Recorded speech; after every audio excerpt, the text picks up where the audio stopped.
Hello and welcome to Blockchain Gaming World with me, John Jordan.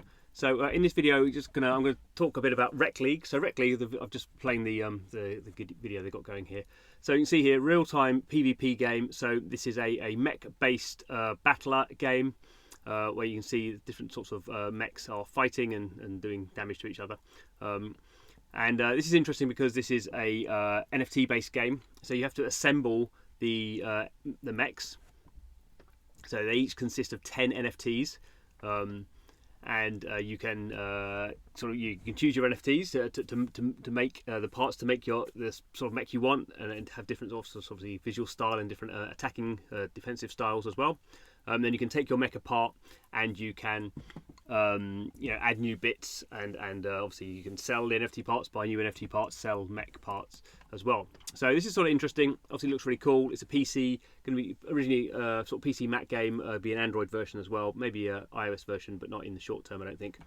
So there's quite a lot going on about this, and it is interesting. There's going to be they're going to be selling sort of gacha boxes, so they'll be selling big boxes with 10 parts in that will make a mech for you, and they'll be selling booster boxes with 5 parts in that you can use to mix and match. Obviously you can sell the individual parts. We don't know what blockchain it's on, Ethereum or Polygon, I imagine. Probably Ethereum, I think, actually, but gas fees will be expensive, but we'll see how we get on with that. But what's interesting, digging into it a little bit, is we can see here, someone playing this on a Android device. And I guess when originally you heard it was like a real-time game, you sort of think, what does it actually mean? So it's not a game that you'll be sort of, it's not like a Street Fighter game or something where you're moving the character backwards and forwards and pressing on sort of blocking moves. So this is more, as it says, a strategic action. So we see this screenshot here. Interestingly, they didn't show these sort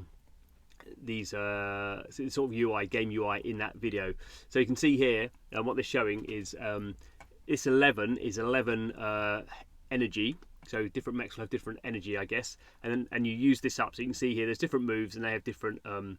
They use up different amounts of energy. So there's a triple hawk is uses up 4, a splash uses 4, ground stinger uses 4, and a quake uses 3. So you have these sort of moves, and these are called sort of action. This is called action cards. So these, I imagine, will be related to the parts of the mech that you have. So you'll choose a part, and it will have these splash and triple hawk. Otherwise, there could be a whole new system where you have these as separate items. I imagine they'll be part of the mech. That will be the point of it. And then you also have these sort of more special attack cards. So these are sort of combo attacks. So this one says Whirling Dervish here, a Mighty Slash, and a Burst. So these are the special and the ultimate attacks here.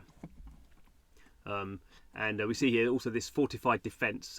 So you have defensive maneuvers and burst, a powerful counter that disrupts your enemy's attack. So this burst idea is you have a shield and an attack, and you sort of time it. So you get 1 burst per match. So I guess what's interesting is sometimes looking at that gameplay, you sort of maybe not get the wrong impression, but you don't get the exact impression of what's going on here.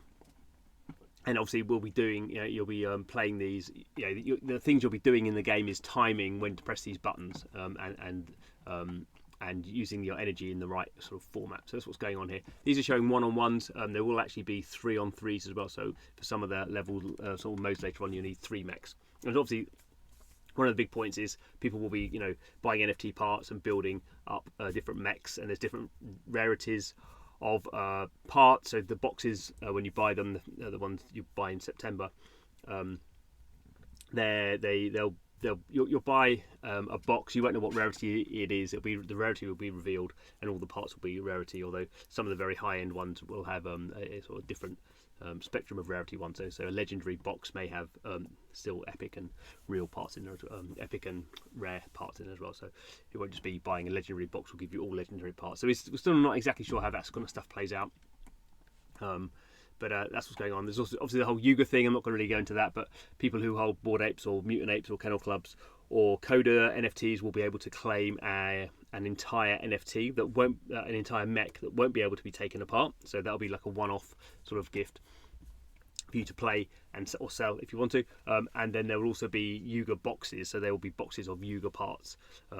So sort of the parts that would be, I imagine, have been used to build up those mechs that have been given away. They'll also be available in boxes, so you will be able to build those as well. So quite a lot going on in terms of the NFT side of stuff. There's a whole bunch with the Web 2 stuff I'm not going to go into. But the other thing which I think is interesting, and I think it's not great, I guess, we can see it here. This is the Recklist website, so I don't know what Journey is about. Oh yeah, so this is very Yuga Labs having this sort of thing you can sort of click through. But here we have the go on the allow list. The allow list is how you get on to buy these boxes whenever they're available. In September, we don't know how much they're going to cost or anything, but to go on the allow list here, so you need to go through KYC. So this is something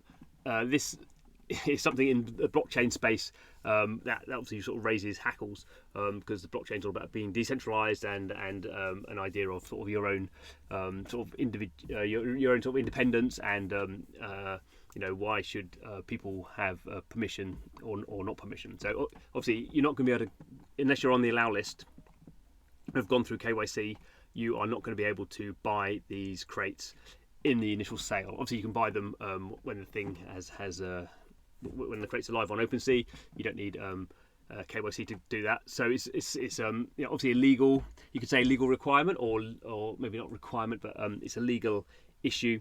And interestingly, there was a similar thing for the Yuga Labs other side NFT mint a year ago, which a lot of people, or not a lot of people, but some people got very angry about.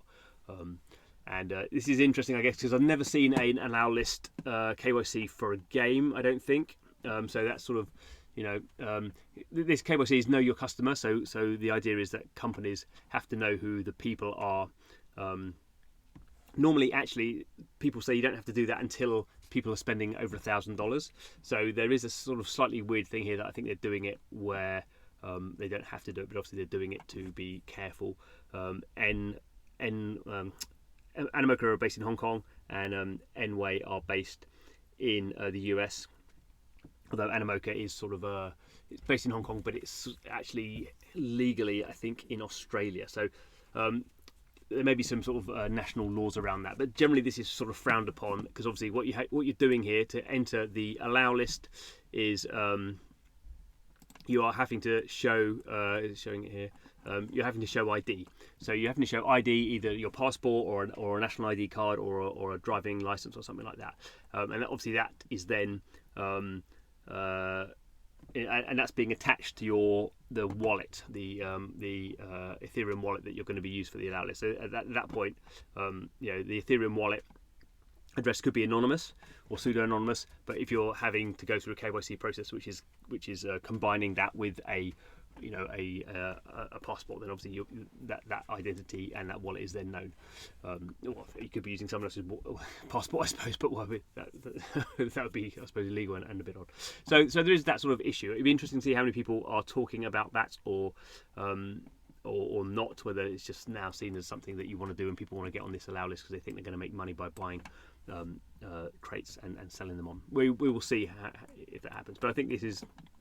And sometimes just be a little bit careful about these games. That's the thing about. We could go into that. How the changing taste of blockchain sort of works, and sometimes people can read the wrong things into it. So the game itself, I think, is interesting. I'm not saying it's not going to be a good or a bad or a good game. I haven't played it yet, but this is not, I think, what people are going to think about when they sort of hear the headlines around this. So anyway, worth pointing out, and I'm sure we're doing a lot more videos about this in the future. Anyway, thanks for watching. See you again soon.